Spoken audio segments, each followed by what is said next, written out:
बिस्मिल्लाहिर्रहमानिर्रहीम। अस्सलाम वालेकुम। नाज़रीन, सियासी हलकों में ये महदूद सतह पर एक मरतबा फिर ये सवाल ज़ेर बहस है कि क्या नए आलमी हालात और गैर मुतवक्को आलमी तब्दीलियों के नतीजे में मरीम नवाज़ का रास्ता आसान हो जाएगा। उनके रास्ते में जो रुकावटें बहुत अहानी किस्म की रुकावटें रखी गई हैं, क्या वो दूर हो जाएगी।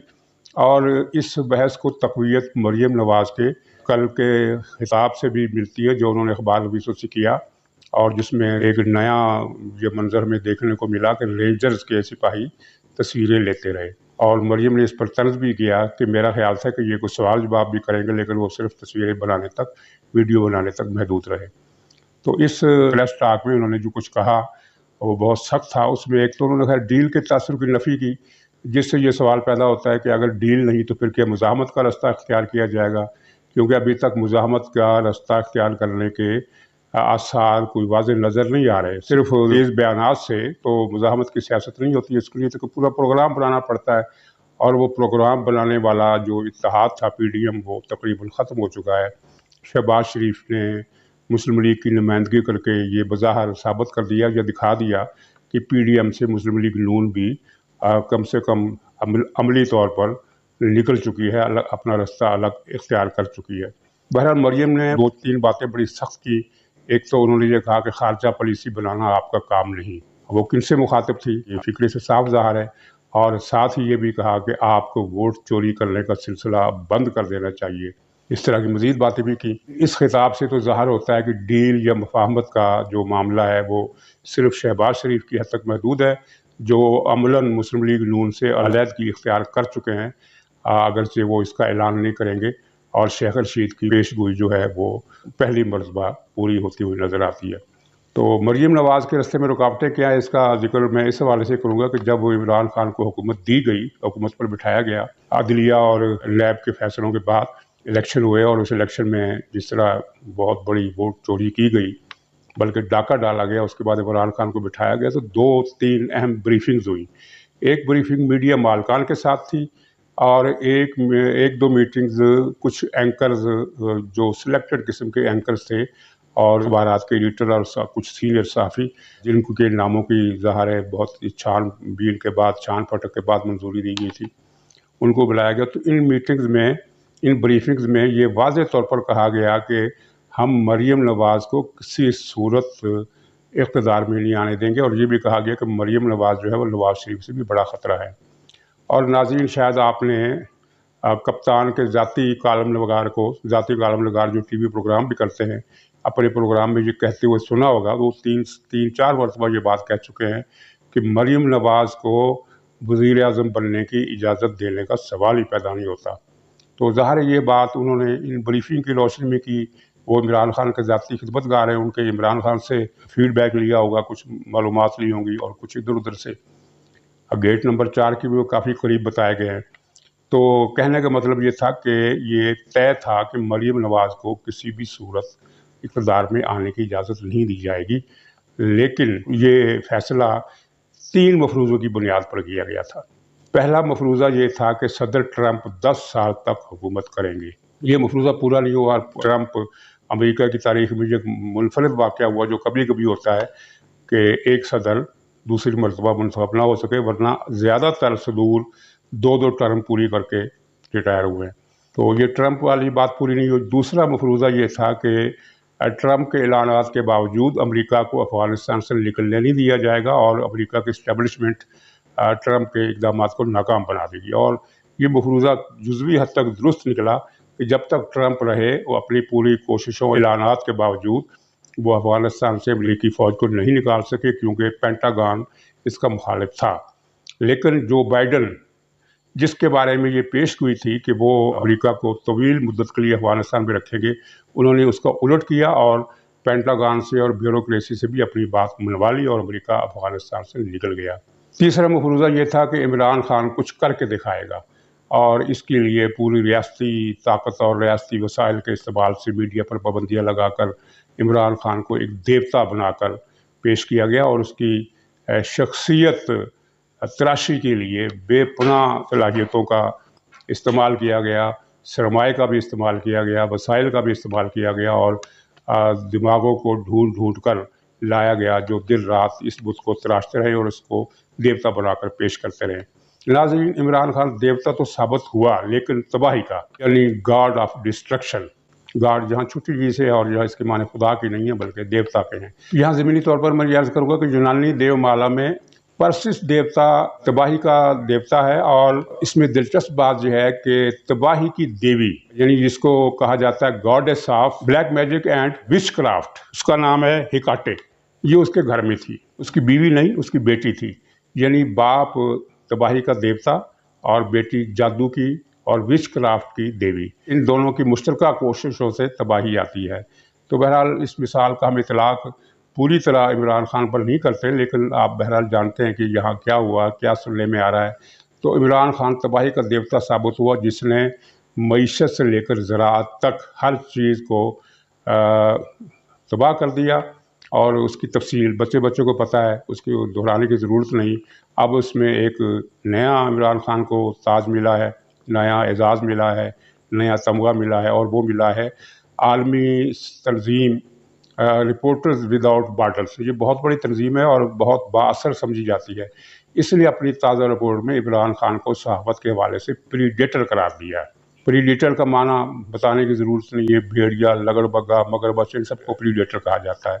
तो उसने अपनी रिपोर्ट में जो तफसील बताई है, उसमें लिखा है कि इमरान खान ने सहाफ़त पर बदतरीन क्रैक डाउन किया और पाकिस्तान के फ़ौजी हुक्मरानों के बदतरीन अदवार की याद ताज़ा कर दी, और सहाफ़ियों का ताक़ब किया गया, उन्हें नौकरियों से निकलवाया गया, अखबारात की इशाअत रोकी गई, और टीवी पर पाबंदियाँ लगाई गई, सहाफ़ियों को धमकाया गया, डराया गया, उन पर हमले किए गए, उन्हें गिरफ़्तार किया गया, और अब सोशल मीडिया को धमकाने का सिलसिला शुरू है। तो ये इस पर अलग से प्रोग्राम बन सकता है, लेकिन मैं इसी पर ख़त्म करूँगा, ज़्यादा बात नहीं करूँगा। कहने का मतलब ये था कि द गॉड ऑफ डिस्ट्रक्शन जो है वो प्रीडेटर भी है, ये आलमी तंजीम ने कह दिया।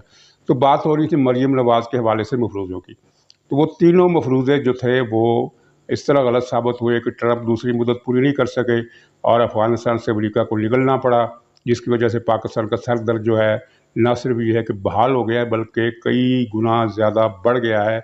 और ये माजी के दोनों अफ़गान क्राइसिस के मुकाबले में ये ज़्यादा शदीद क्राइसिस है, जिसका खमियाजा पाकिस्तान को भुगतना पड़ेगा, और उसे बचने की फ़िलहाल कोई तरकीब नज़र नहीं आ रही। और तीसरा मफरूज़ा इमरान खान की कारकर्दगी का, वो भी गलत साबित हुआ। तो इन चीज़ों ने मिलकर वो इब्तदाई प्लान जो था कि तबाही के देवता को 10 साल तक मुसल्लत रखा जाएगा, उसे तो बिल्कुल ही ख़त्म कर दिया गया है, बिल्कुल ही उसका सफाया कर दिया है। अब मसला ये है कि मरियम नवाज़ को किस तरह रोका जाएगा। यानी वो जो जिन 3 मफरूज़ों की बुनियाद पर मरियम नवाज़ को रोकना आसान था, वो तीनों मफरूज़े गलत साबित हो चुके, उसके बजाय हालात बदल गए। अब मसला ये है कि अमेरिका में सदर बाइडन की हुकूमत है, जो पाकिस्तान में धांधली की हुकूमत को तस्लीम नहीं कर रही। बाइडन इमरान खान से बात नहीं करता, बाइडन की सारी गुफ्तगू असल हुक्मरानों से होती है, असल हुक्मरानों से मामलात निपटाए जा रहे हैं, और असल हुक्मरान अब इस परेशानी में चीन को खुश करने के लिए कोशिश कर रहे हैं। तो देखिए ये कोशिशें कितनी कामयाब होती हैं, लेकिन इन कोशिशों की कामयाबी तभी यकीनी होगी जब सी पैक बहाल होगा। सी पैक बहाल होने का ऐलान किया जा चुका है, लेकिन सी पैक बहाल अभी नहीं हुआ। जब चीन मुतमईन होगा तो फिर देखते हैं कि उसकी नाराज़ी जो है वो किस हवाले से दूर होती है, और उसकी जो खुशनुदी है उसे हासिल करने के लिए कुछ और भी तो करना पड़ेगा, सिर्फ सी पैक तो बहाल नहीं करना पड़ेगा। क्योंकि इमरान खान पर चीन बिल्कुल एतमाद नहीं करता।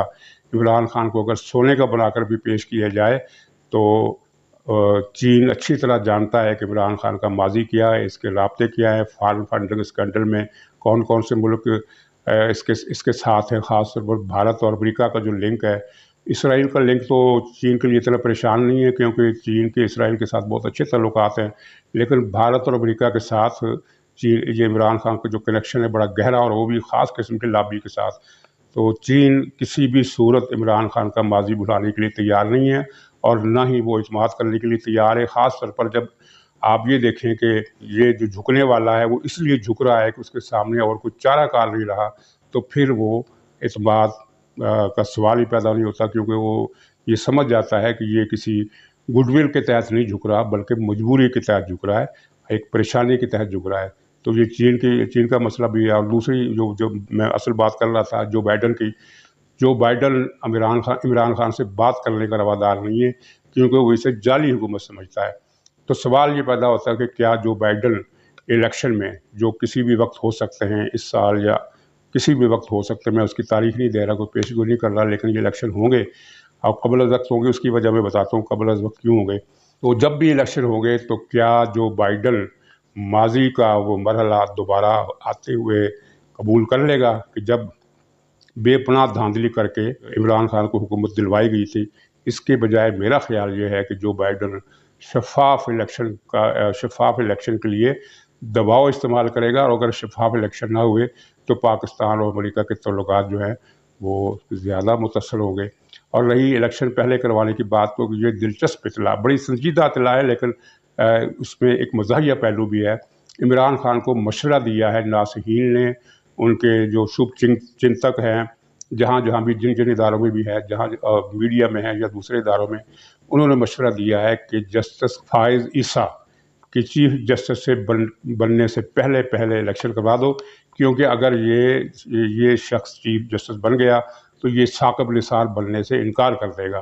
اور آپ کو پتہ ہے الیکشن میں دھاندلی کے لیے جہاں الیکشن کمیشن کو مفلوج کرنے کی ضرورت ہے، وہاں ایک ثاقب نثار کی بھی ضرورت پڑتی ہے، باقی دوسرے کاموں کے علاوہ۔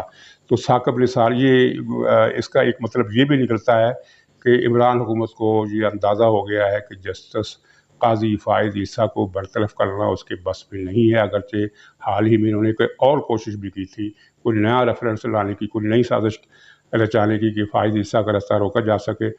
تو اس اطلاع سے پتہ چلتا ہے کہ فائز عیسیٰ کے حوالے سے وہ عمران حکومت اور اس کی جو خیر خواہ ہیں وہ کسی حد تک مایوسی کا شکار ہے، چنانچہ وہ چاہتے ہیں کہ فائز عیسیٰ کے آنے سے پہلے کام دکھا دیا جائے، جو ممکن نہیں ہے۔ اور تیسرا یہ ہے کہ الیکشن کمیشن پچھلے الیکشن میں بالکل مفلوج تھا، اس کی آنکھوں کے سامنے وہ سسٹم بیٹھا اور نتیجے تبدیل کیے گئے، پولنگ ایجنٹوں کو نکال دیا گیا اور وہ کچھ نہ کر سکا۔ لیکن اس مرتبہ چیف الیکشن کمشنر 2018 کی طرح مفلوج ہونے کے لیے تیار نہیں ہے۔ یہ بھی ایک تشویش کی بات ہے عمران کے لیے۔ تو یہ عالمی صورتحال، امریکہ میں ڈیموکریٹ پارٹی کا آ جانا، افغانستان سے امریکہ کا اس طرح نکل جانا، مغربی سرحد پر خطرات کا آتش فشاں دھواں دینے لگنا، یہ ساری چیزیں، اور پاکستان کے اندر چیف الیکشن کمیشنر کا معاملہ اور مریم کی مزاحمتی سیاست، یہ ان سب عوامل کی بنیاد پر یہ کہا جا سکتا ہے کہ جو عزم صمیم، جو فولادی عزم میڈیا کو بتایا گیا تھا، اسے پورا کرنا شاید اب آسان نہیں ہوگا۔ ناظرین، خدا حافظ۔